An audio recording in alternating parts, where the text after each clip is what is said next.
যে টপিকটির উপর আজকের সিরাত প্রোগ্রামে কিছু কথা আমি উপস্থাপন করবার চেষ্টা করব সেটা হচ্ছে প্রফিটিক লিডারশিপ, অর্থাৎ নবুবী নেতৃত্ব। আল্লাহ রাসূল সাল্লাল্লাহু আলাইহি ওয়াসাল্লামের নেতৃত্বের ধরন কেমন ছিল, কৌশলগুলো কেমন ছিল, স্ট্র্যাটেজি কেমন ছিল, রূপরেখা কেমন ছিল, এবং সেখান থেকে লেসন নিয়ে বর্তমান নেতৃত্বকে আমরা কিভাবে আরো ডেভেলপ করতে পারি, ইমপ্রুভ করতে পারি, এ নিয়ে সামান্য কিছু কথা আজকের এই প্রোগ্রামে আমি উপস্থাপন করার চেষ্টা করব ইনশাআল্লাহ বিইذনিল্লাহ। তো মূল আলোচনাতে যাওয়ার আগে আমাদের শুরুতে নেতৃত্ব জিনিসটা কি, what is leadership, what is the essence of leadership, এই বিষয়টা ক্লিয়ার হইতে হবে। এটা ক্লিয়ার হলে আমরা পুরো আলোচনাটা খুব ভালো করে উপভোগ করতে পারবো ইনশাআল্লাহ। আমি অডিয়েন্সের মধ্য থেকে শুনতে চাই যে নেতৃত্ব বলতে আমরা আসলে কি বুঝি, হোয়াট ইজ লিডারশিপ। লিডারশিপ মানে অন্যকে প্রভাবিত করবার ক্ষমতা, এটাই হচ্ছে মূলত লিডারশিপ। নেতৃত্ব মানে আপনার যদি অন্যকে ইনফ্লুয়েন্স করার ক্ষমতা থাকে, আপনার যদি মানুষকে ম্যানেজ করার ক্ষমতা থাকে, প্রভাবিত করবার ক্ষমতা থাকে, এটাই বেসিকলি লিডারশিপ। যদি আমরা অন্যকে প্রভাবিত করতে পারি তাহলে বাই ডিফল্ট আমি নেতা হয়ে উঠি। এটা হচ্ছে লিডারশিপের মূল সংজ্ঞা বা প্রকৃত কথা। লেটস সে ক্লাস শেষে একজন তার বন্ধুদেরকে বলল চল খেলতে যাই, তো কেউ কেউ রাজি, আবার অনেকে রাজি না। সে কনভিন্স করা শুরু করলো, ফাইনালি সে সবাইকে কনভিন্স করে খেলতে নিয়ে গেল, এই যে লিডার হয়ে গেছে। ক্লিয়ার হয়েছে না ব্যাপারটা? তাহলে বেসিকলি অন্যকে প্রভাবিত করবার যে ক্ষমতা, এটাই হচ্ছে কি লিডারশিপ। যদি আমরা অন্যকে প্রভাবিত করতে পারি, ইনফ্লুয়েন্স করতে পারি। আমাদের সমাজে কিংবা রাষ্ট্রে আমরা যে সমস্যাগুলো দেখি, এগুলো বেসিকলি পোর লিডারশিপের কারণে। Poor leadership, because of poor leadership. যদি যথাযোগ্য নেতৃত্ব আমরা তৈরি করতে পারতাম, যোগ্য নেতৃত্ব যদি আমরা হাজির করতে পারতাম, তাহলে এই সমস্যাগুলো থাকতো না। আমরা আল্লাহ রাসূল সাল্লাল্লাহু আলাইহি ওয়া আলিহি ওয়াসাল্লামের নেতৃত্বের গুণাবলীগুলো, যদি ওনার যে লিডারশিপ ট্রেডস, লিডারশিপ ফিচার্সগুলো আছে, এগুলো যদি আমরা খেয়াল করি তাহলে দেখবো যে এগুলো দিয়ে তিনি পুরো একটা জাতি, একটা ভূখণ্ডের জীবনধারা পাল্টে দিয়েছিলেন। তাহলে নেতৃত্বের দিক থেকে অ্যাজ এ লিডার তিনি কতটা সফল, এটা খুব ক্লিয়ার আমাদের কাছে। আমরা এখন দেখার চেষ্টা করব যে রাসূল সাল্লাল্লাহু আলাইহি ওয়াসাল্লামের লিডারশিপটা আসলে কোন ধরনের লিডারশিপ ছিল, কোন ধরনের নেতৃত্ব ছিল, এবং সেখান থেকে বর্তমান সময়ে আমরা কি করে যুগোপযোগী নেতৃত্ব তৈরি করতে পারি। প্রথম যেটা বলতে হবে সেটা হচ্ছে আল্লাহ রাসূল সাল্লাল্লাহু আলাইহি ওয়া আলিহি ওয়াসাল্লামের নেতৃত্বটা ছিল সার্ভেন্ট লিডারশিপ।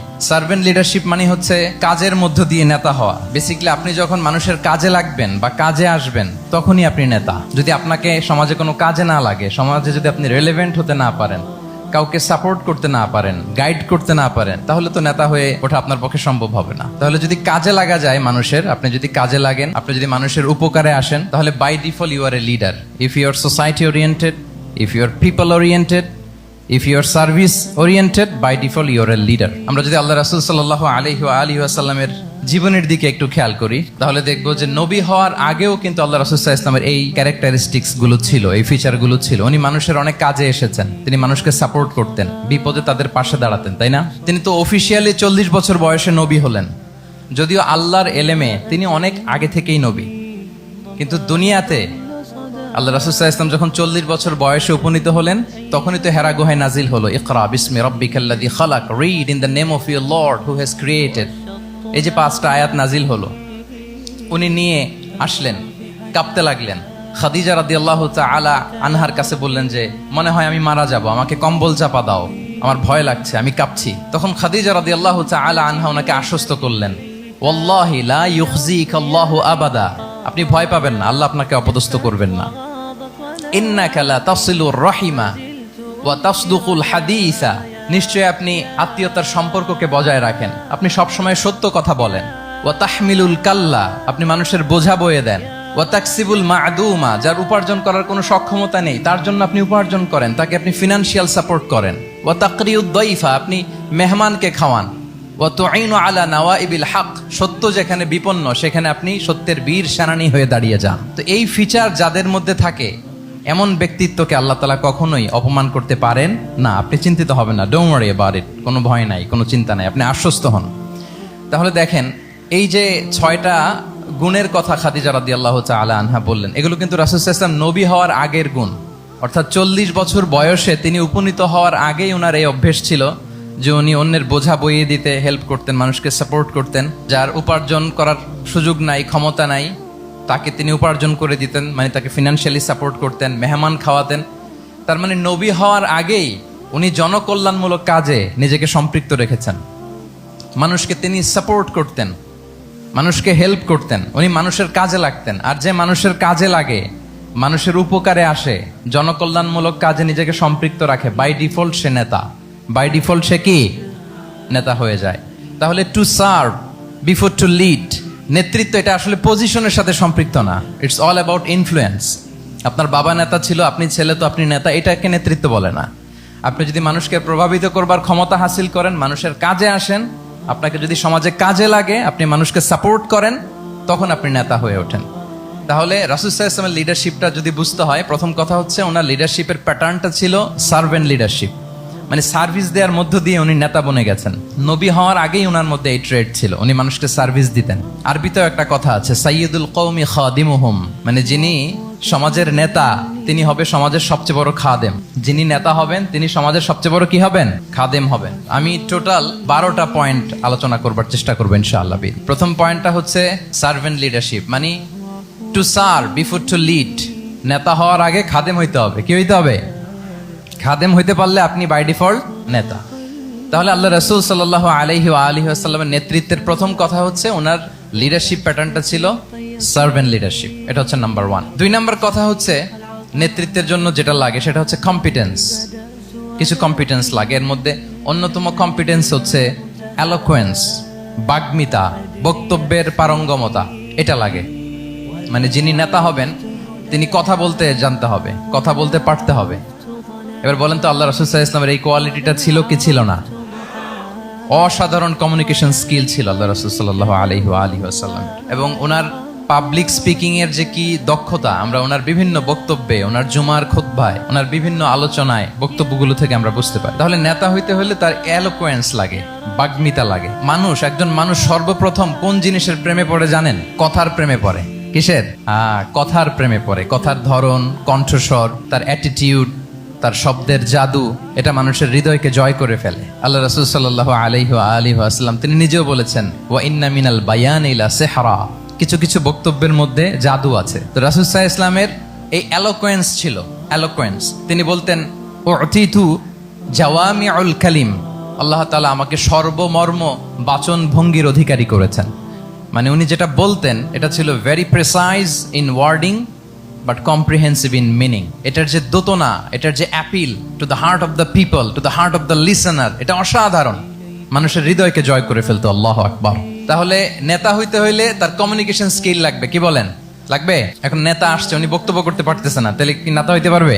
তাহলে পাবলিক স্পিকিং, কমিউনিকেশন স্কিল, এটা ইটস এ মাস্ট, এটা নেতার লাগবে।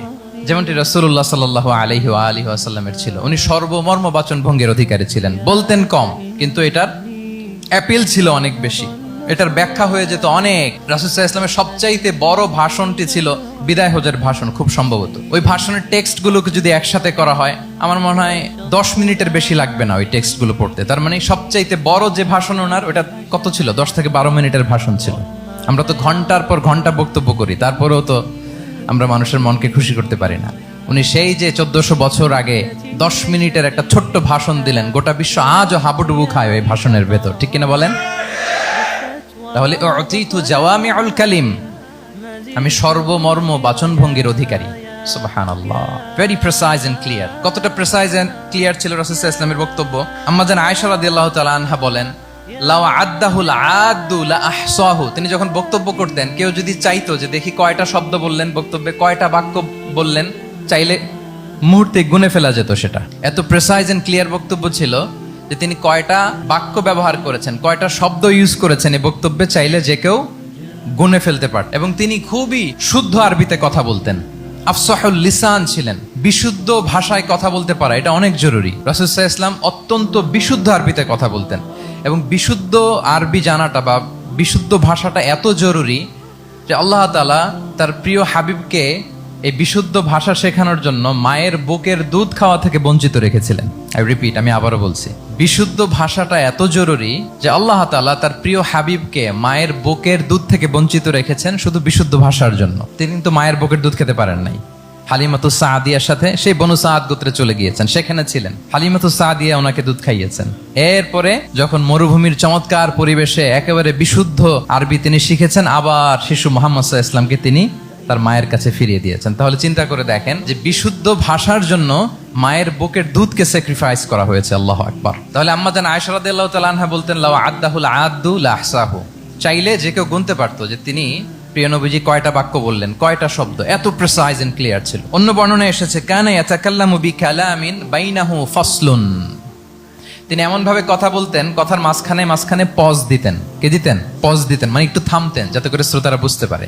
ইয়াতাকাল্লামু বিকালামিন বাইনাহু ফাসলুন, বলতে বলতে মাঝে মাঝে একটা পজ দিতেন যাতে সবাই বুঝতে পারে। ইয়াহফাযুহু মান জালাসা ইলাই, আশেপাশে যারা বুঝতো, তারা বসতো, তারা সহজে এটা মুখস্থ করে ফেলতে পারত। পজ দিয়ে দিয়ে, থেমে থেমে, এত চমৎকার করে ওনার প্রেজেন্টেশন ছিল, বক্তব্য মালাগুলো ছিল, ফলে যারা শুনতেছে ইজিলি মুখস্থ করে ফেলতে পারত। এবং গুরুত্বপূর্ণ কথা তিনি এমফাসাইজ করতেন, 3 বার বলতেন। একবার তিনি বলতেছেন আত্তাকওয়া হা হুনা হা হুনা হা হুনা ওয়া ইউশিরু ইলা সাদরিহি সালাসা মাররাত, তাকওয়াকে তিনি এখানে রেফার করেছেন। আমরা তো মনে করি তাকওয়া সব ঢুকে গেছে এখানে, তাকওয়া ঢুকে গেছে টুপিতে, তাকওয়া ঢুকে গেছে জামাতে, এগুলো তাকওয়ার একটা নমুনা। কিন্তু আল্লাহ রাসূল সাল্লাল্লাহু আলাইহি ওয়াসাল্লাম বলেছেন তাকওয়া এখানে এখানে এখানে, এভাবে 3 বার তিনি ইঙ্গিত করেছেন। গুরুত্বপূর্ণ কথাকে তিনি এভাবে এমফাসাইজ করতেন। মাঝে মাঝে এমন আবেগঘন বক্তব্য উপস্থাপন করতেন, সাহাবারা অশ্রুসিক্ত হতো।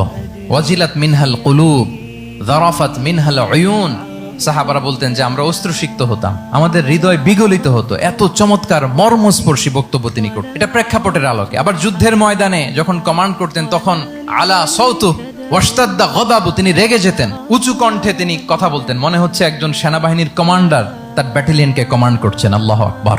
তাহলে বক্তব্যের যত দিক হতে পারে, স্লো মোশনে তেজস্বী বক্তব্য, খুব জ্বালাময়ী বক্তব্য, আবার মর্মস্পর্শী বক্তব্য, সব ধরনের বক্তব্য তিনি করতেন। সুবহানাল্লাহ। তাহলে এলোকোয়েন্স, 2 নাম্বার হচ্ছে এলোকোয়েন্স। কম্পিটেন্সের খুব গুরুত্বপূর্ণ একটা অংশ হচ্ছে এলোকোয়েন্স, বাগ্মিতা। এটা একজন নেতার থাকা চাই। কি বলেন?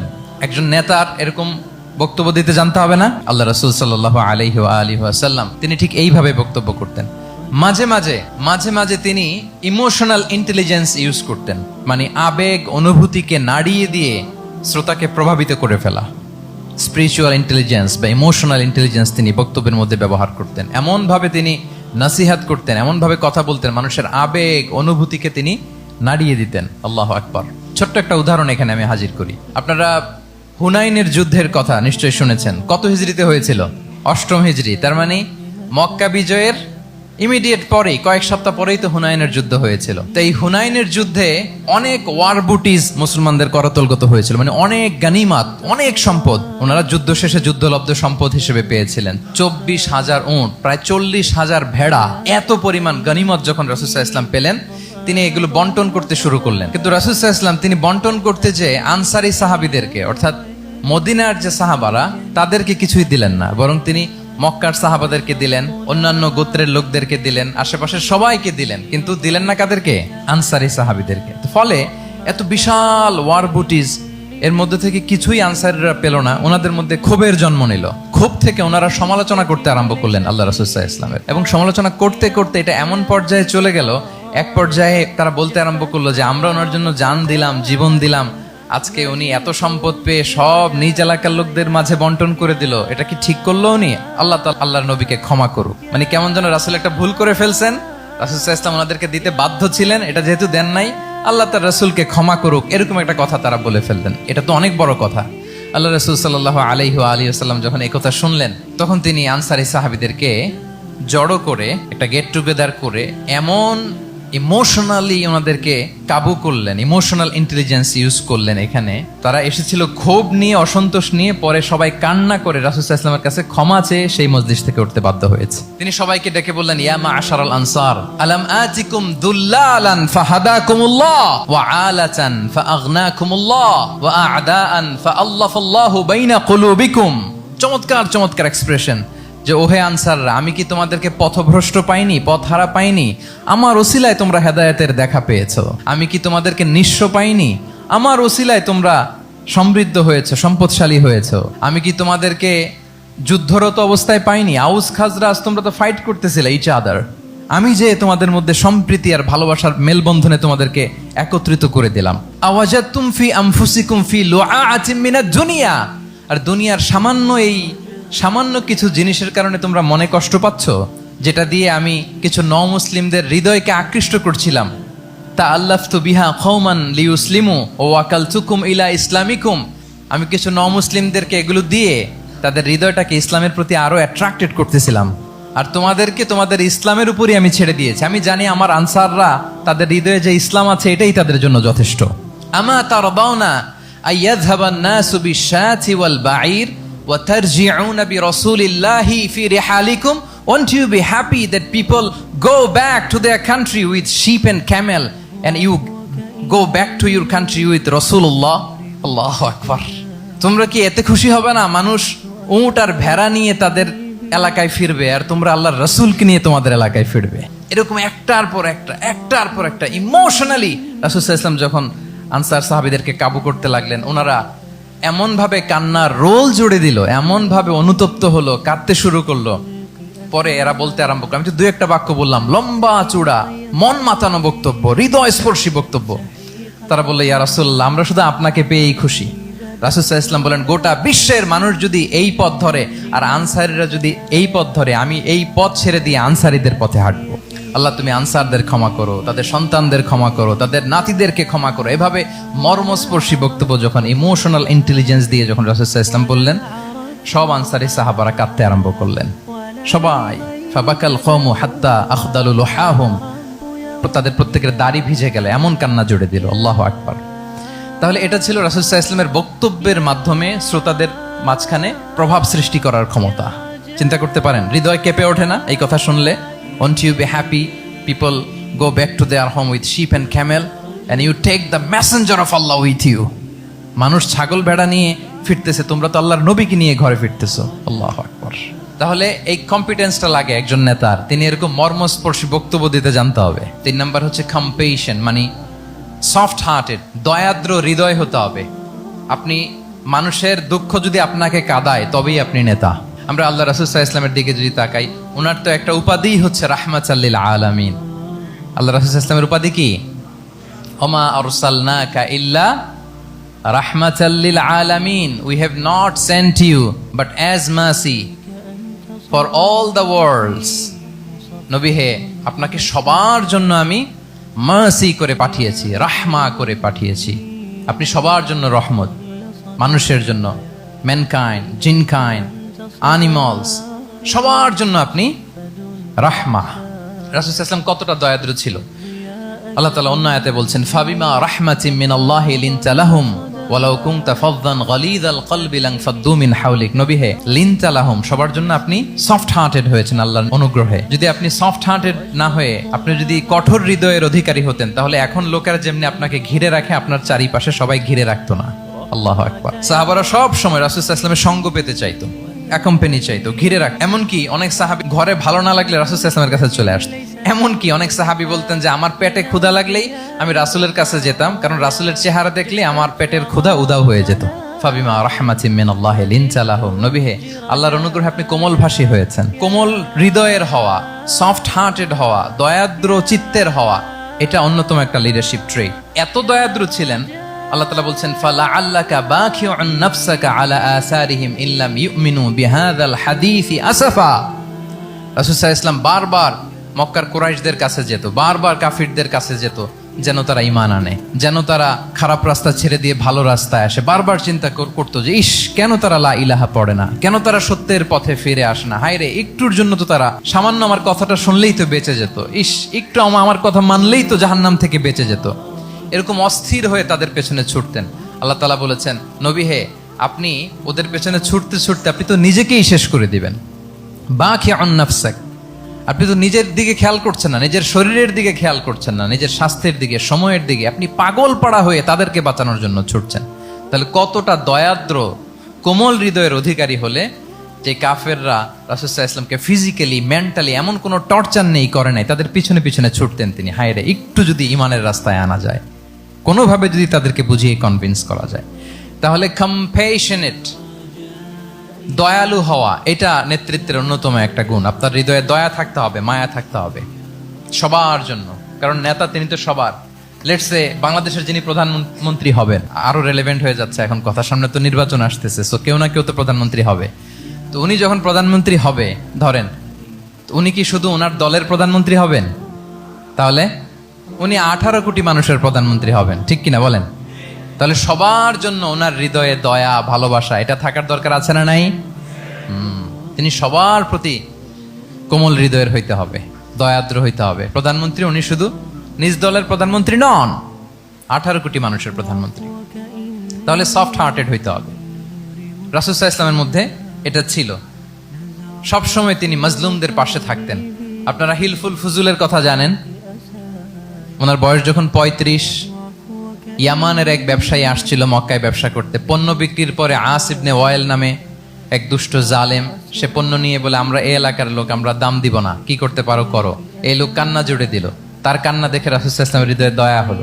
তিনি ওনার চাচা জুবাইর ইবনে আব্দুল মুত্তালিব সহ ওনার মতো যারা ইয়াং স্টার আছে সবাইকে নিয়ে একটা সংঘ করলেন। এটাই তো হালাফুল ফুদুল, মূলত নাম হচ্ছে হালাফুল মুত্তাইয়িবিন। জাহিলি যুগে ওনাদের প্রথা ছিল, কোনো একটা ভালো কাজে কেউ যখন এক হতো, রং ভর্তি বালতির ভেতরে হাত ঢুকিয়ে তারা পাথরের মধ্যে ওই হাতের ছাপ দিত, সবাই ওইখানে ছাপ দিত। ফলে কাইন্ড অফ কভেনেন্ট, এটা একটা চুক্তির মতো যে আমরা চুক্তিবদ্ধ হলাম, এগ্রিমেন্ট করলাম যে আমরা সবাই এক। তো রাসূল সাল্লাল্লাহু আলাইহি ওয়াসাল্লাম ওনার মতো ইয়াংস্টারদেরকে নিয়ে এই হালাফুল মুত্তাইয়িবিন বা হালাফুল ফুদুল করেছেন। এবং এটার মূল কথা ছিল, মূল স্লোগান ছিল নাহনু মাআল মাজলুম দিদ্দাল যালিম, আমরা সবসময় মাজলুমের পক্ষে থাকবো, জালিমের বিপক্ষে। এটা ছিল হিলফুল ফুজুলের কি মূল শিক্ষা। এইভাবে সব সময় তিনি মাজলুমদের সাথে ছিলেন। শ্রমিক সাহাবীদেরকে বড্ড ভালোবাসতেন, শ্রমজীবীদেরকে বড্ড ভালোবাসতেন। এমনকি বিদায় হজের মতো এরকম গুরুত্বপূর্ণ ভাষণও শ্রমজীবীদের কথা বাদ যায়নি, গরিবদের কথা বাদ যায়নি। আরিকাআকুম আতঈমুহুম মিম্মা তাআকুলুন ওয়ালবাসুহুম মিম্মা তালবাসুন। খবরদার, সেদিনও বলেছিলেন সেই বিদায় হজের ভাষণে, তোমরা তোমাদের শ্রমজীবী লোকদের কথা ভুলে যেও না, তোমাদের স্টাফদের কথা, তোমাদের দাস দাসীদের কথা। তোমরা যা খাবে সেখান থেকে তাদেরও খাওয়াবে, তোমরা যে পোশাক পরবে সেখান থেকে তাদেরও পোশাকের ব্যবস্থা করবে। আল্লাহু আকবার। তাহলে রাহমাতাল লিল আলামিন, তিনি ছিলেন কম্পেশনের, দয়ালু হৃদয়ের অধিকারী। 4 নম্বরে হচ্ছে ইন্টিগ্রিটি। ইন্টিগ্রিটি মানে সততা, নৈতিকতা থাকতে হবে। এটা অন্যতম একটা লিডারশিপ ট্রেট। এটার বড় ক্রাইসিস এখন ইন্টিগ্রিটির। রাসূল সাল্লাল্লাহু আলাইহি ওয়াসাল্লামের লিডারশিপটা ছিল এথিক্যাল লিডারশিপ, কিন্তু এইটার অনেক বড় ক্রাইসিস আমাদের সমাজে, আমাদের নেতৃত্বের মাঝে। কি বলেন? নৈতিকতার ঘাটতি আছে না? নৈতিকতা বিবর্জিত নেতৃত্ব, এটা দিয়ে কিছুই হয় না। একটা জাতির ধ্বংসের জন্য নৈতিকতা বিবর্জিত নেতৃত্বই যথেষ্ট। এজন্য নৈতিকতা লাগবে, ইন্টিগ্রিটি, সততা। আমরা যদি আল্লাহ রাসূল সাল্লাল্লাহু আলাইহি ওয়াসাল্লামের নেতৃত্বের দিকে তাকাই, ওনার সততা, ওনার সত্যবাদিতা, ওনার আমানতদারিতা নিয়ে যদি আমরা একটু সিরাতের পরতে পরতে খেয়াল করি, এমনকি নবী হওয়ার আগে যদি খেয়াল করি, তাহলে দেখবো যে মক্কার লোকেরা আল্লাহ রাসূল সাল্লাল্লাহু আলাইহি ওয়াসাল্লামকে আস-সাদিক, আল আমিন উপাধিতে ভূষিত করেছেন। সুবহানাল্লাহ, মানে সত্যবাদী, ট্রুথফুল এন্ড ট্রাস্টওয়ার্দি। স্বয়ং মক্কার লোকেরা, মক্কার মুশরিকরা রাসূল সাল্লাল্লাহু আলাইহি ওয়াসাল্লামকে উপাধি দিয়েছিলেন আল আমিন। কি উপাধি দিয়েছিলেন? আল আমিন। তার মানে কখনো মিথ্যা বলেননি, কখনো আমানতের খেয়ানত করেননি। যখন আয়াত নাজিল হলো ওয়া আনজির আশিরাতাকাল আকরাবিন, হে নবী আপনি আপনার নিকট আত্মীয়দেরকে সতর্ক করুন জাহান্নামের আযাবের, তিনি সাফা পাহাড়ের চূড়ায় উঠে গেলেন, ডাকতে আরম্ভ করলেন, ও মক্কার লোকেরা, ও আমার আত্মীয়রা, আমি যদি বলি এই পাহাড়ের পেছনে একদল ঘোড় সাওয়ার সশস্ত্র ব্যাটালিয়ন তোমাদেরকে এখনই অ্যাটাক করবে, তোমরা কি বিশ্বাস করবে? আকুনতুম মুসাদ্দিকিয়া, আমার কথা বিশ্বাস করবে? মক্কাবাসী এক বাক্যে কি বলেছিল জানেন? তারা বলেছিল নাম, অবশ্যই বিশ্বাস করব। কেন বিশ্বাস করবে? বলে যে মা জাররাবনা আলাইকা ইল্লা সিদকা, we have never ever experienced a single lie from you in our life. আমরা জীবনে কোনোদিন তোমার মিথ্যা বলতে শুনি নাই। আল্লাহু আকবার। কি নিঃসংকোচ স্বীকৃতি এলাকার লোকদের। এইটা আমাদের সমাজে অনেক বড় ক্রাইসিস, আমানতদারিতা, ট্রাস্টওয়ার্দিনেস। সো এখান থেকে আমাদের শিখতে হবে, অনেক কিছু রিভাইজ করতে হবে আমাদেরকে। এই যে নতুন বাংলাদেশের চমৎকার সময় এসেছে, আর 54 বছরও হয়তো আমরা এই সুযোগ পাবো না। এজন্য আমাদেরকে শিখতে হবে রাসূল সাল্লাল্লাহু আলাইহি ওয়াসাল্লামের যে ইন্টিগ্রিটি, ওনার যে ট্রাস্টওয়ার্দিনেস, এই আমানতদারিতা থেকে আমাদেরকে শিখতে হবে। তাহলে নেতাকে আস্থার জায়গা তৈরি করে নিতে হয়। রাসূল সাল্লাল্লাহু আলাইহি ওয়াসাল্লাম এটা ধীরে ধীরে তৈরি করেছেন। আপনারা জানেন যে উনি নবুয়তের আগে পার্টনারশিপে বিজনেস করতেন খাদিজা রাদিয়াল্লাহু তাআলা আনহার সাথে, মানে খাদিজা রাদিয়াল্লাহু তাআলা আনহার ইনভেস্টমেন্ট আর উনি শ্রম দিতেন। তো উনি সিরিয়াতে গিয়েছেন পণ্য নিয়ে, মালামাল নিয়ে। ওনার ব্যবসা বাণিজ্যের ধরন কেমন এটা দেখবার জন্য খাদিজা রাদিয়াল্লাহু তাআলা আনহা ওনার এক বান্ধবীকে পাঠিয়েছিলেন ওই ক্যারাভ্যানে, ওই কাফেলায়। নাম ছিল মাইসারা। তো মাইসারাকে বলেছে, মাইসারা তুমি দেখবা যে টাকা পয়সা আবার উল্টাপাল্টা করে কিনা, ঠিকঠাক মতো ব্যবসা করে কিনা, আমার huge investment, on behalf of me তুমি ক্যারাভ্যানে থাকবে আর দেখবে যে মোহাম্মদ ঠিকঠাক বিজনেসটা করে কিনা। আল্লাহু আকবার। মাইসারা এই সফর শেষে এসে খাদিজা রাদিয়াল্লাহু তাআলা আনহার কাছে এমন পজিটিভ রিভিউ দিয়েছে, এই রিভিউ শুনেই খাদিজা রাদিয়াল্লাহু তাআলা আনহা বিষ্ণু ইসা ইসলামকে বিয়ে করার জন্য রাজি হয়ে গেছেন। আলহামদুলিল্লাহ। মাইসারা এসে রিভিউ দিতে লাগলো যে মোহাম্মদ সে সবার চেয়ে আলাদা সাল্লাল্লাহু আলাইহি ওয়াসাল্লাম। তার ওঠা বসা, তার চলন বলন, তার কথন, তার ডিলিংস, তার লেনদেন সব আলাদা, অসাধারণ তিনি। মাইসারার রিভিউ শুনে আল্লাহু আকবার, খাদিজা রাদিয়াল্লাহু তাআলা আনহা তিনি অবাক হয়ে গেলেন এবং তিনি বিয়ের প্রস্তাব পাঠালেন। রাসূল সাল্লাল্লাহু আলাইহি ওয়াসাল্লামের এই আমানতদারিতায় মুগ্ধ হয়ে কি করলেন? বিয়ের প্রস্তাব পাঠালেন। তাহলে কি পরিমাণে ট্রাস্টওয়ার্দিনেস ওনার ছিল। আরো মজার ব্যাপার হচ্ছে, মক্কার কুরাইশরা, মক্কার লোকেরা রাসূল সাল্লাল্লাহু আলাইহি ওয়াসাল্লামের কাছে এসে আমানতের সম্পদ গচ্ছিত রাখতো। আবু জাহেলের কাছে রাখতো না, উতবা, শাইবা, ওয়ালিদ ইবনে মুগিরা কারো কাছে রাখতো না। খেয়াল করে দেখেন, দল করে আবু জাহেলের, দল করে কার? কিন্তু আমানত রাখে কার বাসায়? কি অবাক করা কাণ্ড না? কর্মী হচ্ছে আবু জাহেলের, কিন্তু আমানতের সম্পদ রাখে কার কাছে? মুহাম্মদ সাল্লাল্লাহু আলাইহি ওয়াসাল্লামের বাসায়। রাসূল সাল্লাল্লাহু আলাইহি ওয়াসাল্লাম যেদিন হিজরত করবেন, উনি সাইয়েদনা আলী রাদিয়াল্লাহু তাআলা আনহুকে অ্যাসাইন করে গিয়েছেন যে আলী তুমি থাকো, তুমি কয়েকদিন পরে মদিনায় হিজরতে যাবা, আমার কাছে যত আমানতের সম্পদ আছে এগুলো তুমি আগে বিলি করে তারপরে যাবে। রাসূল ইসলাম আবু বকর রাদিয়াল্লাহু তাআলা আনহুকে নিয়ে চলে গেলেন। আলী রাদিয়াল্লাহু তাআলা আনহুর টানা 3 দিন লেগেছে যে ডেপোজিটগুলো রাসূল সাল্লাল্লাহু আলাইহি ওয়াসাল্লামের কাছে ছিল, আমানতের যেই জিনিসগুলো ছিল এগুলো বন্টন করতে সাইয়েদনা আলী রাদিয়াল্লাহু তাআলা আনহু 3 দিন সময় নিয়েছেন। 3 দিন। এত পরিমাণ আমানতের সম্পদ রাসূল সাল্লাল্লাহু আলাইহি ওয়াসাল্লামের কাছে ছিল। আল্লাহু আকবার। তাহলে এই আমানতদারিতা, সততা, অনেস্টি, ট্রাস্টওয়ার্দিনেস এটা অনেক জরুরি নেতৃত্বের জন্য। নেতা হতে চাইলে তাকে আমানতদার হইতে হবে। যদি একজন ট্রু লিডার কেউ হতে চায়, তার মধ্যে আমানতদারিতা চাই। কি চাই? আমানতদার। তাহলে ইন্টিগ্রিটি। 5 নম্বরে হচ্ছে গুড ইন্টারাকশন উইথ ফলোয়ার্স। নেতার তার ফলোয়ারের সাথে কি লাগবে? ভালো ইন্টারাকশন লাগবে, সুন্দর একটা সম্পর্ক লাগবে, ভালো বোঝাপড়া চাই। একজন ভালো নেতৃত্বের বৈশিষ্ট্য হচ্ছে নেতা তার ফলোয়ারের সাথে কি করবে? ইন্টারেক্ট করবে। এখানেই বস আর লিডারের মধ্যে পার্থক্য। বস কি করে? অর্ডার করে শুধু। বসের কাজ হচ্ছে এই ডুজ এন্ড ডোন্টস বলে দেয়, এইটা করা যাবে, ওইটা করা যাবে, মানে অর্ডার করে, ডিরেক্ট করে। কিন্তু লিডার কি করে? গাইড করে, মেন্টরিং করে, ইন্সপায়ার করে, মোটিভেট করে। So here is the difference between leader and boss. তাহলে বসই হওয়া যাবে না। নেতা হইতে চাইলে বসই হওয়া যাবে না। You have to interact with your followers. আপনার ফলোয়ারের সাথে ইন্টারাকশন লাগবে, তবেই আপনি নেতা। আমরা দেখি রাসূল সাল্লাল্লাহু আলাইহি ওয়াসাল্লামের কেমন ইন্টারাকশন ছিল। রাসূল সাল্লাল্লাহু আলাইহি ওয়াসাল্লাম যে কোনো বড় ডিসিশনে সাহাবাদের সাথে কনসালটেশন করতেন, পরামর্শ করতেন, তারপরে সিদ্ধান্ত নিতেন। ওয়াশাবিরহুম ফিল আমর, এই আয়াতের ভিত্তিতে তিনি সবার সাথে কি করে নিতেন? সাহাবাদের সাথে পরামর্শ করে নিতেন। আপনারা দ্বিতীয় হিজরির যে বদরের যুদ্ধের কথা জানেন। বদরের প্রান্তরটা মদিনা থেকে প্রায় 130 কিলো দক্ষিণ পশ্চিমে। তো ওখানে গেলেন মদিনা থেকে। তিনি যাওয়ার পরে এক জায়গায় তিনি সেনা ক্যাম্প স্থাপন করলেন। স্থাপন করার পরে হাব্বাব ইবনুল মুনজির রাদিয়াল্লাহু তাআলা আনহু তিনি জিজ্ঞেস করলেন, ইয়া রাসূলুল্লাহ, এই যে আপনি এই জায়গায় বদরের প্রান্তরে সেনা শিবির স্থাপন করলেন, সেনা ক্যাম্প স্থাপন করলেন, এটা কি আল্লাহর দেখিয়ে দেয়া কোনো জায়গা নাকি আপনার ইচ্ছায়? তিনি বললেন, আমানজিলান আনসালাকাল্লাহু লাইসা লানা আন নাতাকদ্দামাহু ওয়ালা নাতাআখারা আনহু। এটা কি একেবারে ফিক্সড আল্লাহর পক্ষ থেকে ওহী যে এখানেই শিবির স্থাপন করতে হবে? নাকি আমহুয়া রায়ু ওয়াল হারবু ওয়াল মাকিদা, নাকি এটা যুদ্ধের কৌশল হিসেবে আপনি নিজ থেকে করেছেন? রাসূল সাল্লাল্লাহু আলাইহি ওয়াসাল্লাম বললেন, না, এটা কোনো ওহী না। আমার কাছে মনে হয়েছে, আমার যে অ্যানালিসিস, আমার মনে হয়েছে বদরের যুদ্ধে এখানেই আমাদের পজিশনিংটা হইলে ভালো হয়। হাব্বাব ইবনে মুনজির রাদিয়াল্লাহু তাআলা আনহু বলেন, না, ইদান লাইসা হাযা বিমানসিল ইয়া রাসূলুল্লাহ, তাহলে এইখানে যদি আপনার নিজ থেকে আপনি এটা ডিসাইড করেন, আমি আপনার অনুমতিক্রমে বলতে চাই ইয়া রাসূলুল্লাহ, এটা সুন্দর জায়গা হয়নি। সুন্দর জায়গা হয়নি? তাহলে কোথায়?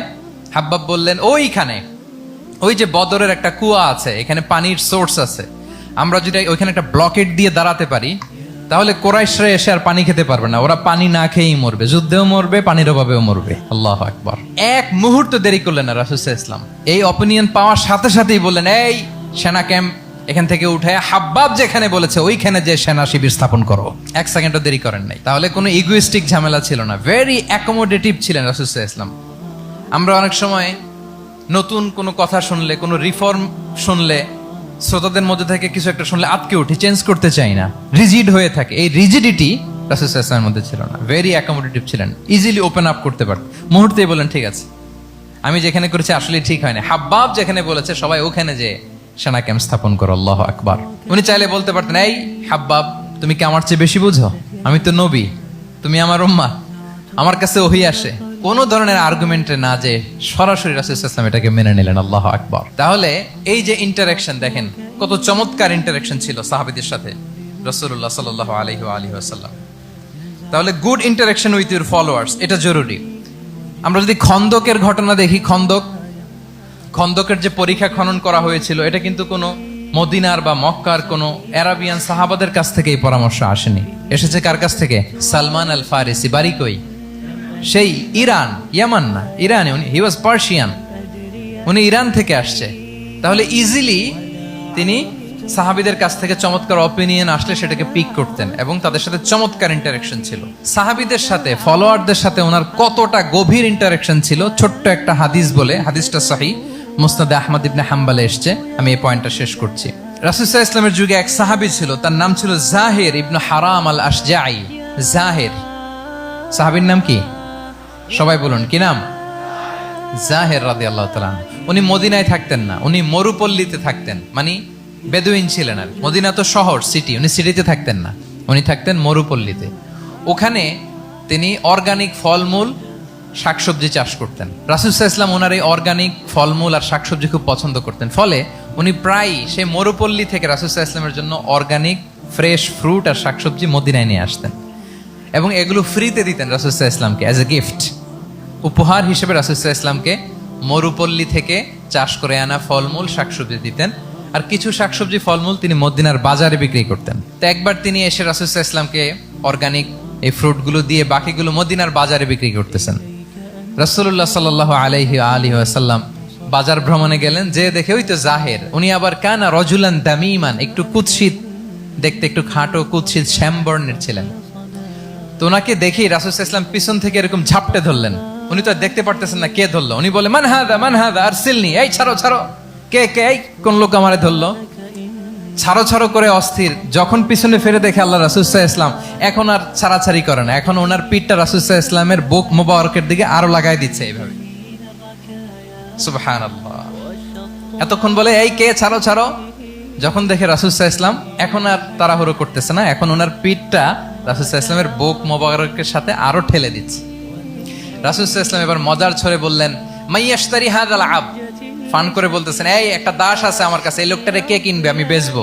জাহির রাদিয়াল্লাহু তাআলা আনহু বলেন, ইয়া রাসূলুল্লাহ ইদান ওয়াল্লাহি তাজিদুনি কাসিদান, আমি কালো মানুষ, আমি সস্তা মানুষ, আমারে বেচলে বেশি দাম পাবেন না আপনি, আমি তো সস্তা মানুষ ইয়া রাসূলুল্লাহ।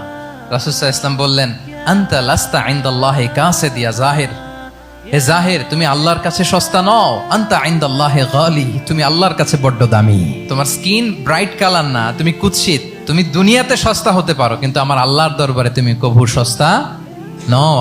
আনতা ইনদাল্লাহি গালি, আল্লাহর কাছে তুমি বড্ড দামি। দেখেন ইন্টারেকশন কোন মাত্রায় গেলে পিছন থেকে যে এরকম হাক করা যায়, ঝাপটে ধরা যায় এক সাহাবীকে। সুবহানাল্লাহ বিহামদি। এরকম গুড ইন্টারেকশন ছিল অনেক অনেক ভুরি ভুরি সিরাতের পরতে পরতে আপনারা পাবেন যে রাসূল সাল্লাল্লাহু আলাইহি ওয়াসাল্লামের সাথে সাহাবাদের ইন্টারেকশন কত চমৎকার ছিল।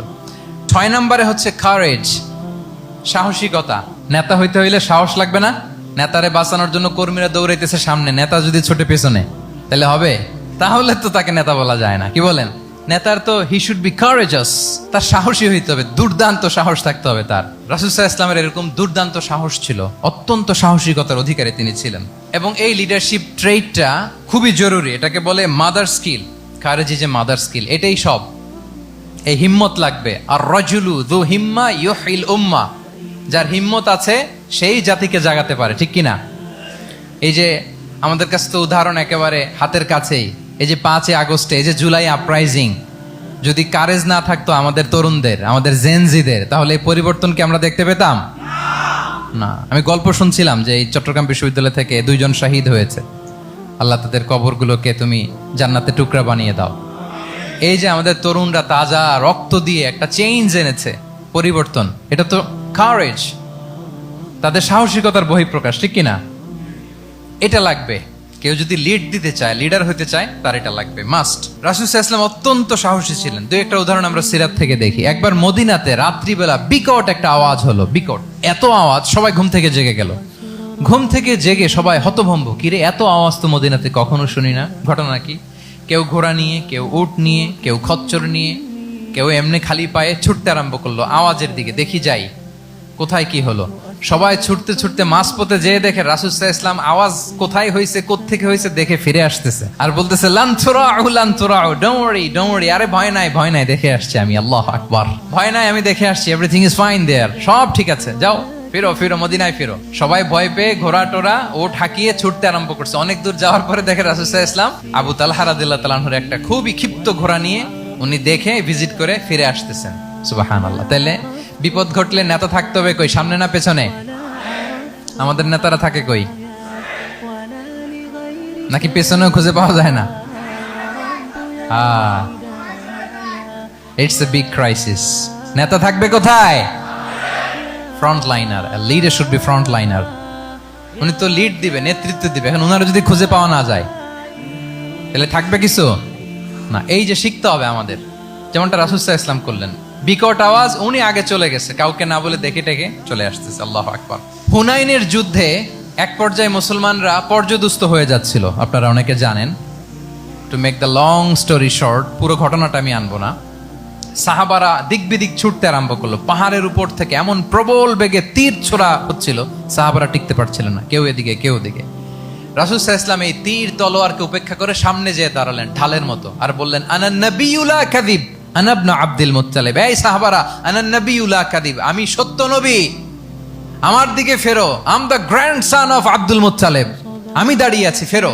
রাসূল সাল্লাল্লাহু আলাইহি ওয়াসাল্লামের যখন এই সাহসী স্টেটমেন্ট তারা পেলেন, আবার আল্লাহু আকবার ধ্বনি নিয়ে সাহাবারা সামনের দিকে এগিয়ে গেছেন। এই যে আগালেন, আর পিছু ফিরলেন না, হুনাইন জয় করেই ছাড়লেন। আল্লাহু আকবার।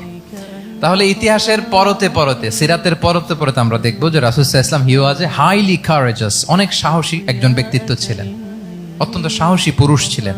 তাহলে নেতা হইতে হইলে তার কি লাগবে? সাহসিকতা লাগবে, তার তো লিড দিতে হবে ফ্রন্ট লাইন থেকে। এবং কাপুরুষতা, ভীরুতা, এটা থেকে রাসূল সাল্লাল্লাহু আলাইহি ওয়াসাল্লাম পানা চেয়েছেন। আল্লাহুম্মা ইন্নী আউযু বিকা মিনাল হাম্মি ওয়াল হাযান ওয়া আউযু বিকা মিনাল আজজি ওয়াল কাসাল ওয়া আউযু বিকা মিনাল জুবনি ওয়াল বুখল। জুবন মানে কি? ভীরুতা, কাপুরুষতা। হে আল্লাহ, আমি ভীরুতা থেকে, কাপুরুষতা থেকে পানাহ চাই। আমরা যেন কাপুরুষ না হই, আমরা যেন ভীরু না হই, আমরা যেন সত্যের বীর সেনানী হয়ে আবু সাঈদের মতো এরকম দুই হাত প্রসারিত করে দাঁড়াতে পারি, ঠিক কিনা? এই যে কারেজাস আবু সাঈদ, হ্যাঁ, he is the icon of courage of Bangladesh. কি বলেন? এই যে বুক টান টান করে যে হাত দুইটা প্রসারিত করে দাঁড়ালো, আল্লাহু আকবার। গোটা বিশ্ব এখন তাকে আইকনিক ফিগার হিসেবে মেনে নিছে। কি বলেন? গোটা বিশ্ব তাকে চিনছে, তার জন্য দোয়া করছে। তাহলে courage it's an essential leadership trade, এটা লাগবে প্রিয় ভাইয়েরা। আল্লাহ তাআলা এই কারেজ, এই সৎ সাহস দিয়ে আমাদেরকে ধন্য করুক। 7 নম্বরে হচ্ছে কনফ্লিক্ট রিজলভিং এবিলিটি, বিরোধ নিষ্পত্তি করার মতো যোগ্যতা থাকতে হবে নেতার। অর্থাৎ নেতা হইতে হবে এমন যে বিরোধকে নিষ্পত্তি করে দিতে পারে, মিটমাট করে দিতে পারে, ঝগড়া লাগলে মিটায়ে দিতে পারে। এটা গুরুত্বপূর্ণ কোয়ালিটি না নেতার জন্য? কি বলেন? রাসূল সাল্লাল্লাহু আলাইহি ওয়াসাল্লামের কিন্তু এটা ছিল, বিরোধ নিষ্পত্তি করা। রাসূল সাল্লাল্লাহু আলাইহি ওয়াসাল্লাম মক্কা থেকে মদিনায় যে 1 ঘন্টায় বছরের পর বছর চলে আসা যুদ্ধ, they use to fight each other, Aus and Khazraj, 1 ঘন্টায় যুদ্ধ থামাই দিয়েছেন। আল্লাহু আকবার। He was a very good mediator and arbitrator. রাসূল সাল্লাল্লাহু আলাইহি ওয়াসাল্লাম অত্যন্ত ভালো মধ্যস্থতাকারী ছিলেন, ভালো মধ্যস্থতাকারী তিনি ছিলেন। তিনি থামিয়ে দিতে পারতেন, বিরোধকে থামাতে পারতেন। আপনারা জানেন যে মক্কায় একবার সম্ভবত অগ্নিকাণ্ডের কারণে কাবা ঘর জ্বলে গিয়েছিল, ধ্বংস হয়েছিল, কিছু অংশ নষ্ট হয়ে গিয়েছিল। কাবাকে রিনোভেট করা হয়েছিল, ফলে কাবার একটা কর্নারে যে ব্ল্যাক স্টোন কর্নার, রুকনুল হাজারিল আসওয়াদ, হাজরে আসওয়াদ পাথরকে সরিয়ে রাখা হয়েছিল। এখন কাবা যখন পুনর্নির্মাণ শেষ, ওই হাজরে আসওয়াদ পাথরকে আবার তার জায়গায় রাখা হবে। কিন্তু কে রাখবে? সবাই রাখতে চায়। সব দলের নেতারা বলে আমরা রাখবো, এক দলের নেতা বলে যে আমি রাখবো। এটা অনেক very prestigious and dignified issue, এই প্রেস্টিজ আমরা কাউকে নিতে দিব না। আরেক দলের নেতা বলে না, আমাদের পাওয়ার বেশি, আমরা রাখবো। আরেক দলের নেতা বলে যে না, এটা আমাদেরই। আরেকজন বলে রক্তের গঙ্গা বইয়ে দিব মক্কায়, কিন্তু এই সম্মান হাতছাড়া হতে দেব না। এখন জাতীয় চার নেতা গেছে চারদিকে, সমাধান তো নাই। পাথর কয়টা? পাথর তো মাত্র একটা। ইন দ্য মিন টাইম রাসূল সাল্লাল্লাহু আলাইহি ওয়াসাল্লাম আসলেন। রাসূল সাল্লাল্লাহু আলাইহি ওয়াসাল্লামকে দেখেই সবাই হ্যাপি, সবাই বলে যা আমিনুন রাদিনা বি, এই তো আলামিন আসছে, ওই ফয়সালা করবে। আল্লাহ রাসূল সাল্লাল্লাহু আলাইহি ওয়াসাল্লাম বললেন কি হয়েছে? এই ঘটনা। জাতীয় চার নেতা বলে এই পাথর নিয়ে তারা নিজেরা রাখবে, কাউকে দিবেন। রাসূল সাল্লাল্লাহু আলাইহি ওয়াসাল্লাম বললেন ঠিক আছে, একটা চাদর নিয়ে আসো। চাদর নিয়ে আসা হলো। এবার জাতীয় চার নেতা চাদরের চার কর্নার ধরে দাঁড়ালো। রাসূল সাল্লাল্লাহু আলাইহি ওয়াসাল্লাম নিজ হাতে হাজরে আসওয়াদ তুলে চাদরের মাঝখানে রাখলেন। এবার চার নেতাকে বললেন, আসো তোমরা আমার সাথে। তারা আগাতে লাগলো। কাবা ঘরের সামনে যখন আসলো, রাসূল সাল্লাল্লাহু আলাইহি ওয়াসাল্লাম নিজ হাতে, ওনার বরকতময় হাতে আবার হাজরে আসওয়াদ ধরে ঠিক জায়গা মতো রেখে দিলেন। এতক্ষণ কিন্তু চার নেতা কি বলছে, কাউরে ধরতে দিব না কাউকে, কিন্তু এখন চাদরের কোনা ধরেই happy. This is called conflict resolving ability. একজন নেতার এরকম কনফ্লিক্ট, সমাজে যখন এই ধরনের বিরোধ তৈরি হয়, ঝামেলা তৈরি হয়, মারামারির মতো পরিস্থিতি তৈরি হয়, সংঘাতের মতো একটা সিচুয়েশন হয়, নেতা এটাকে রিজলভ করার ক্যাপাসিটি এবিলিটি তার থাকতে হবে। আল্লাহ রাসূল সাল্লাল্লাহু আলাইহি ওয়াসাল্লামকে আল্লাহ তাআলা এটা দিয়েছিলেন। আল্লাহু আকবার। শুধু বড় বড় জিনিস না, ছোট ছোট জিনিসও করতে হয়। লেটস সে নিজ দলের নেতা কর্মীদের মধ্যে মারামারি, নিজ দেশের ভেতরে মারামারি, দেশের সাথে প্রতিবেশী দেশের বিরোধ, রিজিওনাল সুপার পাওয়ার হলে আশেপাশের অনেকগুলো দেশের মধ্যে বিরোধ, আপনাকে নেতা হয়ে এগুলো মিটমাট করে দিতে হবে। সুপার পাওয়ার যদি হয়ে যান, গোটা বিশ্বের যেখানে ঝামেলা লাগে, দেখেন না বড় বড় মোড়লরা কি করে, ওই কাতারে বসে বসে ওই আফগানিস্তান, তারপর ওই ইসরায়েল, কাতার মিলাই দিচ্ছে, দেখেন না এগুলো নিউজে আপনারা। This is called conflict resolving ability. কনফ্লিক্টকে রিজলভ করতে জানতে হয়। রাসূল সাল্লাল্লাহু আলাইহি ওয়াসাল্লাম এরকম রাষ্ট্রীয় পর্যায়ে, বড় বড় সামাজিক পর্যায়ে, এমনকি ফ্যামিলি অ্যাফেয়ার্স এর মধ্যে যত বিরোধ লাগতো, রাসূল সাল্লাল্লাহু আলাইহি ওয়াসাল্লাম মিলাই দিতেন। আল্লাহু আকবার। ফ্যামিলি কাউন্সিলিং, এজন্য প্রত্যেক ইমাম খতিবদের এই কাউন্সিলিং এর উপর ট্রেনিং নেওয়া দরকার। আমাদের পরিবারগুলো ভেঙে যাচ্ছে, পরিবারগুলো কি হচ্ছে, ভেঙে যাচ্ছে। আমি পশ্চিমা দেশে আমাদের অনেক স্কলারদের দেখেছি, যারা ইমাম এবং খতিব, তাদের আলাদা করে উইকলি 7 ঘন্টা 8 ঘন্টা 10 ঘন্টা এরকম রাখতে হয় ফ্যামিলি কাউন্সিলিং এর জন্য। যাদের মধ্যে বিরোধ, হাজবেন্ড ওয়াইফের ঝামেলা চলতেছে, উনি কাউন্সিলিং করে। এটা খুব জরুরি। আল্লাহ রাসূল সাল্লাল্লাহু আলাইহি ওয়াসাল্লাম এটা করতেন, সাহাবাদের মধ্যে করতেন, ইভেন নিজের স্ত্রীদের মধ্যেও করতেন। সহিহ বুখারীতে এসেছে, ওনার স্ত্রীদের মধ্যে 2টা গ্রুপ ছিল। পজিটিভলি নেন, 2টা গ্রুপ, আবার এটা ওই গ্রুপ মনে করেন না। অর্থাৎ মানবিক কারণে সামান্য যে জেলাসি থাকে এক স্ত্রীর সাথে আরেক স্ত্রীর, এটা তো খুব স্বাভাবিক। ওই ওনাদের মধ্যে একসাথে তো এট এ টাইমে খুব সম্ভবত 9 জন স্ত্রী বেঁচে ছিলেন। হাফসা রাদিয়াল্লাহু তাআলা আনহাকে কেন্দ্র করে একটা গ্রুপ, আয়েশা রাদিয়াল্লাহু তাআলা আনহাকে কেন্দ্র করে একটা গ্রুপ। তাদের মধ্যে অনেক কথাবার্তা, কিছু মানবিক কারণে যেগুলো হয়, এটা কিন্তু ছিল। রাসূল সাল্লাল্লাহু আলাইহি ওয়াসাল্লাম প্রায় ওনাদেরকে নিয়ে বসে এগুলো রিজলভ করে দিতেন। ওনার নিজের কন্যা ফাতেমা রাদিয়াল্লাহু তাআলা আনহার সাথে আলী রাদিয়াল্লাহু তাআলা আনহার যদি মনোমালিন্যের ঘটনা ঘটতো, এগুলো উনি রিজলভ করে দিতেন। এবং খুব কাছাকাছি ছিল কিন্তু ঘর। যারা মদিনায় মাআরিদুস সিরান নাবাবিয়া ওগুলোতে গিয়েছেন, দেখবেন যে রাসূল সাল্লাল্লাহু আলাইহি ওয়াসাল্লামের ঘরের পাশেই অন্যান্য স্ত্রীদের ঘরগুলো একটার পর একটা, পাশেই ফাতেমা রাদিয়াল্লাহু তাআলা আনহার ঘর। একবার তিনি দুপুরবেলা ফাতেমা রাদিয়াল্লাহু তাআলা আনহার ঘরে গেলেন, যে দেখেন যে ঘরে আলী রাদিয়াল্লাহু তাআলা আনহু নেই। তো জিজ্ঞেস করলেন যে আইনা ইবনু আম্মি, কোথায় আলী, কোথায়? তো বললেন যে কানা বাইনি ওয়া বাইনাহু শাই, আমাদের মধ্যে একটু ঝগড়াঝাটি হয়েছে, আর মনোমালিন্য হয়েছে। ফাগাদাবানি, উনি একটু রেগে গেছেন আমার উপর। ফাখারাজা ফালাম ইয়াকিল ইনদি, প্রত্যেকদিন খাওয়ার পরে তো এখানেই কাইলুলা করে, আজকার ঘরে কাইলুলা করে নাই, কই যেন চলে গেছে। তো কোথায় গেল? রাসূল সাল্লাল্লাহু আলাইহি ওয়াসাল্লাম লোক পাঠালো, খুঁজে দেখো আলী কোথায়। আলী রাদিয়াল্লাহু তাআলা আনহু উনি মনের কষ্ট নিয়ে মসজিদে নববীর মধ্যে শুয়ে আছেন। রাসূল সাল্লাল্লাহু আলাইহি ওয়াসাল্লাম খুঁজতে খুঁজতে মসজিদে নববীর ভেতরে গেলেন, দেখলেন যে উনি যে শুয়ে আছে, ওনার গায়ের জামাটা একপাশে পড়ে আছে, আর বালুর মধ্যে ওনার শরীর পড়ে আছে। তো উনি ডাকলেন, কুম ইয়া আবা তুরাব, কুম ইয়া আবা তুরাব, হে বালির বাবা আলী, বালির বাবা আলী, ওঠো ওঠো। মজা করে বললেন যে ইয়া আবা তুরাব, যেহেতু বালি লেগে আছে গায়ে, বালির বাবা আলী ওঠো। ওখান থেকে ধরে এনে ফাতেমা রাদিয়াল্লাহু তাআলা আনহার কাছে নিয়ে, দুইজনকে পাশে বসিয়ে এই যে আবার মিটমাট। এটা ছিল রাসূল সাল্লাল্লাহু আলাইহি ওয়াসাল্লামের ডেইলি বেসিসে একটা অ্যাক্টিভিটি। কনফ্লিক্ট তিনি রিজলভ করে দিতেন। সহিহ বুখারীতে একটা অধ্যায় আছে, কিতাবুস সুলহি ফিল বুখারীতে আছে কিতাবুস সুলহ, এটার নাম, অধ্যায়টার নাম হচ্ছে কিতাবুস সুলহ, মানে মীমাংসা করে দেওয়ার অধ্যায়। একটা পরিচ্ছেদ আছে, পরিচ্ছেদের নাম হচ্ছে বাবু কওলিল ইমামি লি আসহাবিহি ইযহাবু বিনা নুসলিহ বাইনাহুম। রাসূল সাল্লাল্লাহু আলাইহি ওয়াসাল্লাম প্রায় বলতেন যে আমাকে নিয়ে যাও, আমি মিলাই দিব। ঝগড়া ঝাঁটি মারামারির কথা শুনলে রাসূল সাল্লাল্লাহু আলাইহি ওয়াসাল্লামের বিখ্যাত ডায়লগ এটা। উনি বলতেন, আরে ঝগড়া, ইযহাবু বিনা, আমি আছি, আমারে নিয়ে যাও, আমি মিলাই দিব। আমাকে নিয়ে যাও, আমি সংশোধন করে দিব। আল্লাহু আকবার। তাহলে কনফ্লিক্ট রিজলভিং এবিলিটি, এটা একজন নেতার থাকা চাই। 8 নম্বরে হচ্ছে visionary. A leader should be futuristic, সময়ের আগে চলতে পারা, এটা নেতার কাজ। He should see beyond the boundary, out of the box. তাকে আউট অফ দ্য বক্স চিন্তা করতে হবে। কর্মীরা যদ্দূর দেখে এরপর থেকে নেতা দেখা শুরু করবে, তখন সেই হয়ে উঠবে নেতা। এটাকে বলে ভিশনারি। এই ট্রেটটা একটা লিডারশিপ ট্রেট, খুব গুরুত্বপূর্ণ লিডারশিপ ট্রেট, মানে ফারসাইটেডনেস থাকা, দূরদর্শিতা থাকা, ফিউচারিস্টিক অ্যাটিটিউডের হওয়া, সময়ের আগে চলতে পারা, মানে আগ থেকে আন্দাজ করতে পারা। রাসূল সাল্লাল্লাহু আলাইহি ওয়াসাল্লামের মধ্যে এটা ছিল। কেমন ছিল?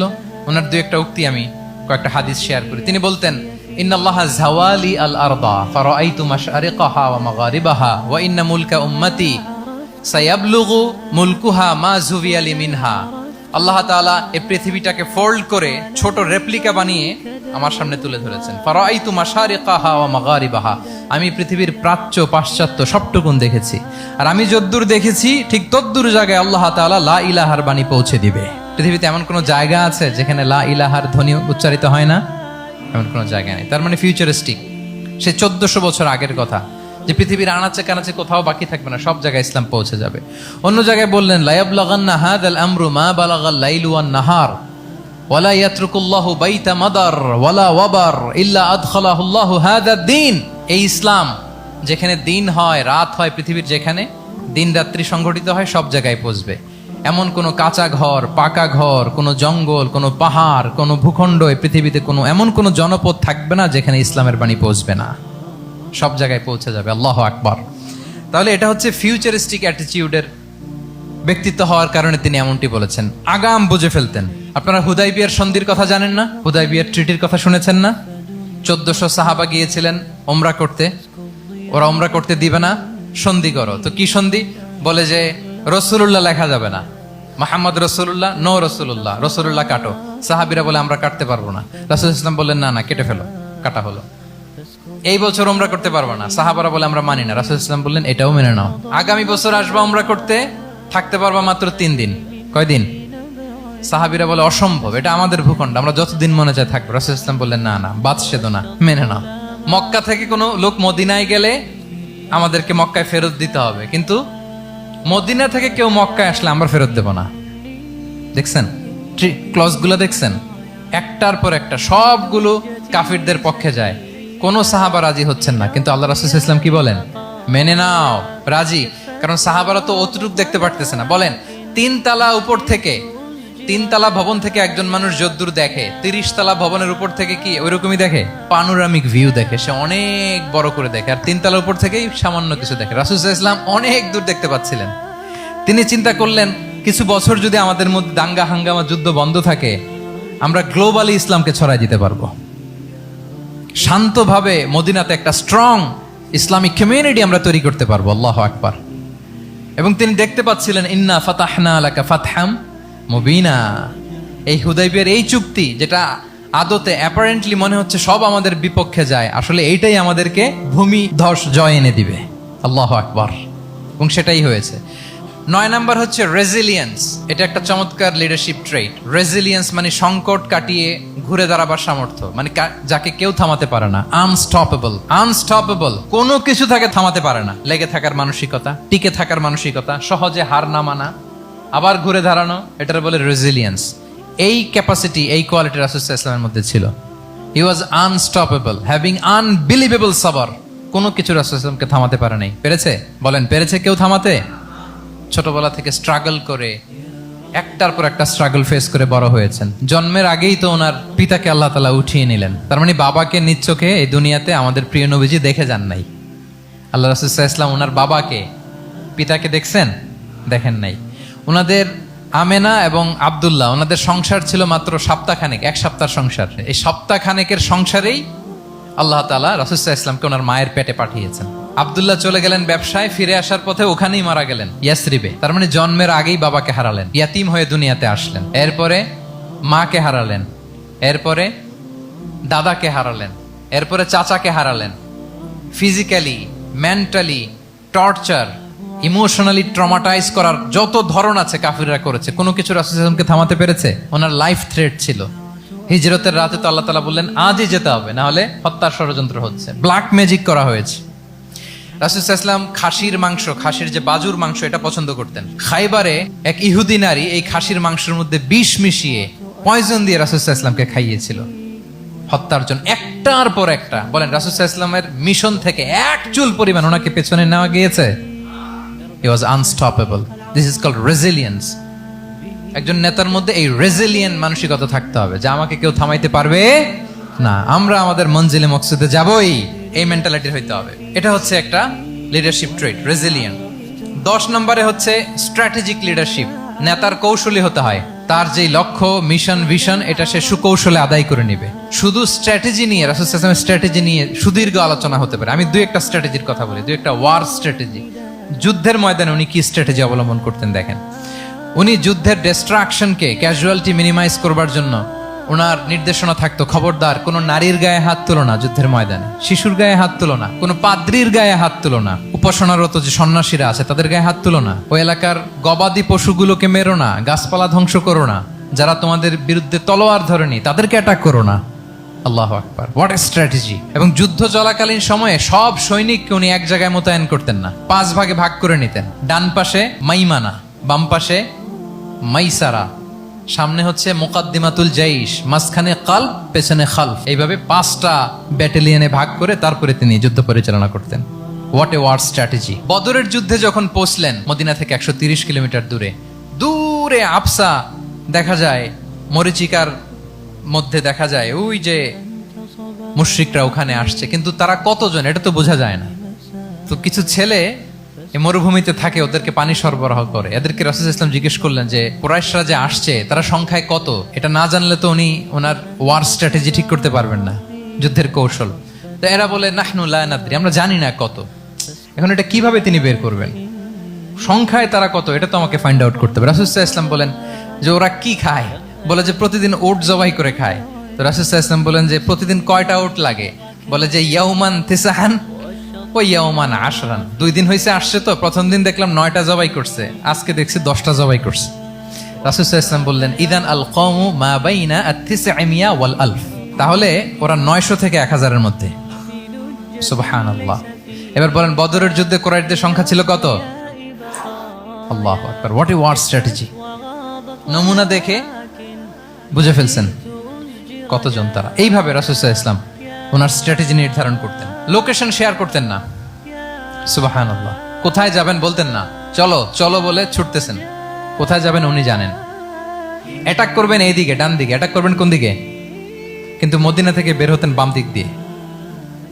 অ্যাটাক করবেন উত্তরে, মদিনা থেকে বের হতেন কোন দিক দিয়ে, দক্ষিণ দিক দিয়ে।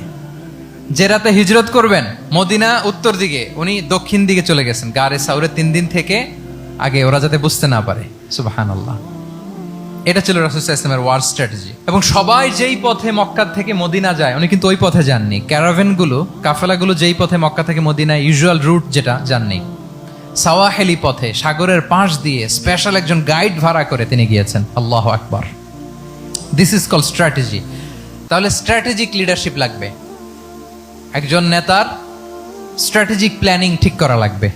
এটা তাকে সামনের দিকে আগাতে অনেক সহায়তা করবে। 11 নাম্বার, প্র্যাকটিক্যাল উইজডম, অর্থাৎ প্রজ্ঞা থাকতে হবে। একজন নেতা যে ডিসিশনগুলো সে মেক করবে, এটা প্রজ্ঞায় সুসজ্জিত হইতে হবে। আল্লাহ রাসূল সাল্লাল্লাহু আলাইহি ওয়া আলিহি ওয়াসাল্লামের যতগুলো সিদ্ধান্ত ছিল, কাজ ছিল, কোনোটাই প্রজ্ঞা থেকে খালি ছিল না, সবগুলো ছিল প্রজ্ঞায় সমৃদ্ধ।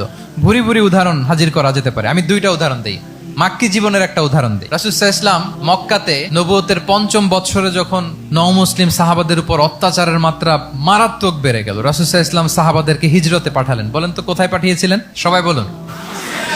আবিসিনিয়াতে, বর্তমান ইথিওপিয়া, ইরিত্রিয়া, ওই এরিয়াতে, আবিসিনিয়াতে তিনি পাঠালেন। বললেন যে দেয়ার ওয়াজ এ জাস্ট কিং আসহামা নেগাস, বললেন যে ওখানে আবিসিনিয়াতে যাও, ওখানে আসহামা নামে নাজ্জাশী একজন বাদশা আছে, খুব ভালো। তাদেরকে পাঠালেন নবুয়তের 5ম বছরে। যেতে লাগলো, এক এক সময় এক এক সাহাবী যায়, যে ওখানে বড় একটা বেস তৈরি হলো, মুসলিম কমিউনিটি তৈরি হলো। এরপর 13 বছর পরে মাক্কি 13 বছর, মাক্কি জিন্দেগির 13 বছর শেষ করে নবুয়তে রাসূল ইসলাম কোথায় চলে গেলেন, মদিনায়। মদিনায় যে রাসূল ইসলাম একটা ইসলামী স্টেট তিনি প্রতিষ্ঠা করলেন। প্রথম হিজরি যায়, দ্বিতীয় হিজরি যায়, একটার পর একটা যুদ্ধ যায়, মুসলিম কমিউনিটি বাড়ে, কমপ্লিট ইসলামিক স্টেট হয়ে যায়। কিন্তু ওই আবিসিনিয়া থেকে ওই গ্রুপ আর ফিরে না। নবুয়তের 5ম বছরে যে গ্রুপকে রাসূল সাল্লাল্লাহু আলাইহি ওয়াসাল্লাম জাফর ইবনে আবু তালেবের নেতৃত্বে আবিসিনিয়ায় পাঠিয়েছিলেন, তারা মদিনায় কোন হিজরিতে আসছে জানেন? এইটা যদি কেউ উত্তর দিতে পারে তাহলে বুঝবো he is very genius in সিরাত। 9ম, 7ম, মাশাআল্লাহ। কয়জন বলছে? এটা জানতেন কে কে? হাত তোলেন। মাশাআল্লাহ, অনেক জিনিয়াস আছে তো এখানে। হ্যাঁ, লটস অফ জিনিয়াস, মাশাআল্লাহ, মাশাআল্লাহ, তাবারাকাল্লাহ। জি, 7ম হিজরিতে এসেছিলেন। জাফর ইবনে আবি তালেবের নেতৃত্বে।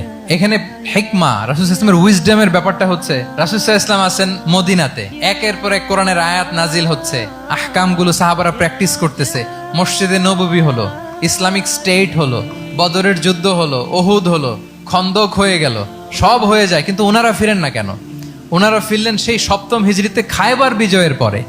এবং যেদিন জাফর ইবনে আবি তালেব আবিসিনিয়া থেকে সবাইকে নিয়ে ফিরলেন, রাসূল ইসলাম এত খুশি হলেন, উনি বললেন, বি আইয়িহিমা আনা লা আদরি বি আইয়িহিমা আনা আফরাহ বি ফাতহি খাইবার আও বি কুদুমি জাফর। আজকে কোনটাতে আমি বেশি হ্যাপি আমি জানি না, আমার ভাই জাফরকে পেয়ে নাকি খাইবার বিজয়ের কারণ। আমি কনফিউশনে পড়ে গেছি যে এইটাতে বেশি খুশি হইলাম নাকি ওইটাতে। এর কারণ হচ্ছে রাসূল ইসলাম অপেক্ষা করতেছিলেন যে মদিনা এই স্টেটটাকে আগে ইন্টারনাল এবং এক্সটার্নাল যত থ্রেট হতে পারে সবগুলো থেকে আগে সেফ জোন বানাতে হবে। এমনও হতে পারে মদিনা হাতছাড়া হয়ে যেতে পারে। মদিনা যদি হাতছাড়া হয়, মদিনা থেকেও যদি আমার হিজরত করা লাগে, আমি কই যাব? ওইটারে সেকেন্ড বেস, প্ল্যান বি হিসেবে রেখে দিছিলেন যে জাফর তুমি আইসো না, তুমি থাকো, নতুন নতুন যা আয়াত আসবে আমি সাহাবী দিয়ে এই বিধানগুলো পাঠাবো, ওখানে প্র্যাকটিস করতে থাকো, ইউল বি ফাইন দেয়ার, থাকো, আশা লাগবে না। থাকতে থাকতে 7ম হিজরি পর্যন্ত, খন্দকের যুদ্ধের মাধ্যমে যখন কুরাইশদের 20 দাঁত ভেঙে দেওয়া হলো, 7ম হিজরিতে যখন খায়বার দুর্গ বিজয় হয়ে গেল, now Islam came as a regional super power. রাসূল ইসলাম বুঝলেন আর ইন্টারনাল থ্রেটও নাই, এক্সটার্নাল থ্রেটও নাই, এবার আর কোনো টেনশন নাই। জাফর ইবনে আবি তালেবকে চিঠি পাঠালেন, তিনি বিশাল বাহিনী নিয়ে মুসলিমদেরকে নিয়ে তিনি ব্যাক করলেন মদিনাতে। আল্লাহু আকবার। This is call wisdom, practical wisdom. রাসূল সাল্লাল্লাহু আলাইহি ওয়াসাল্লামের এইভাবে এমন কোনো সিদ্ধান্ত নাই যেটার পেছনে প্রজ্ঞা ছিল না, প্রত্যেকটা সিদ্ধান্ত ছিল প্রজ্ঞায় সুসজ্জিত।